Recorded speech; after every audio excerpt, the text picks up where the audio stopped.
Dead armadillo. That's 3 for me. This is a terrible driving game. Is it roadkill if it's still twitching?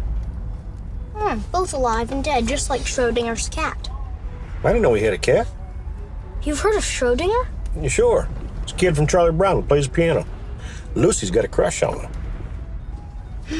Schrodinger's cat is a thought experiment. A cat in a box is exposed to poison and is both alive and dead until it is observed. So the cat's name is Schrodinger? No, Well, what's its name? its name doesn't matter. It does if the cat was dead. Otherwise, what are you gonna put on his tombstone? Not likely the cat's getting a tombstone. It would in a pet cemetery. Fine, the cat's name is Mittens. Because he has little white feet? Sure. So in this thought experiment, do you think Mittens is dead or alive? There's no way of saying until you open the box. Oh, come on. Optimistically, I would choose to believe he's alive. Yes. Oh, thank goodness. Oh, dead crow. There ain't no doubt about that one. I think this will be my seat. Sheldon, do you have anything to say that has anything to do with, what I'm talking about? Well, let's see. We might consider Schrodinger's cat.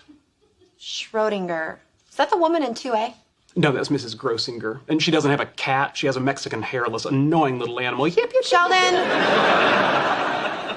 Sorry, you diverted me. Anyway, in 1935, Erwin Schrodinger, in an attempt to explain the Copenhagen interpretation of quantum physics, he proposed an experiment where a cat is placed in a box with a sealed vial of poison that will break open at a random time. Now, since no one knows when or if the poison has been released, until the box is opened, the cat can be thought of as both alive and dead.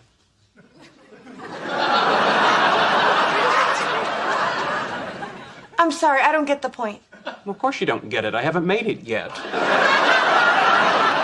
You have to be psychic to get it, and there's no such thing as psychic. Sheldon, what's the point? Just like Schrodinger's cat, your potential relationship with Leonard right now can be thought of as both good and bad. It is only by opening the box that you'll find out which it is.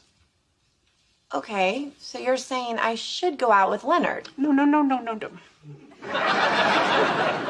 Let me start again. In 1935, Erwin Schrodinger... Sheldon, this date is probably my one chance with Penny. What happens if I blow it?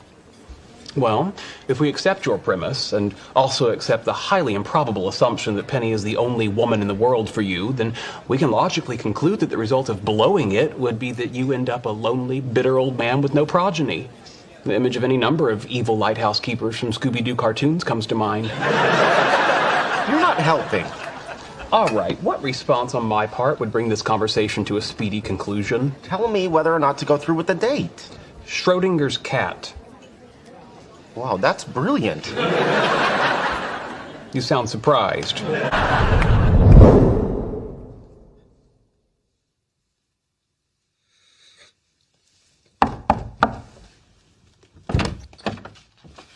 Hi. Hi. Come on in. Thank you. You look very nice. Thank you. So do you. I made an 8 o'clock reservation. Okay, yeah, great. Listen, maybe we should talk first. Oh. Okay. But before you say anything, have you ever heard of Schrodinger's cat? Actually, I've heard far too much about Schrodinger's cat. Good.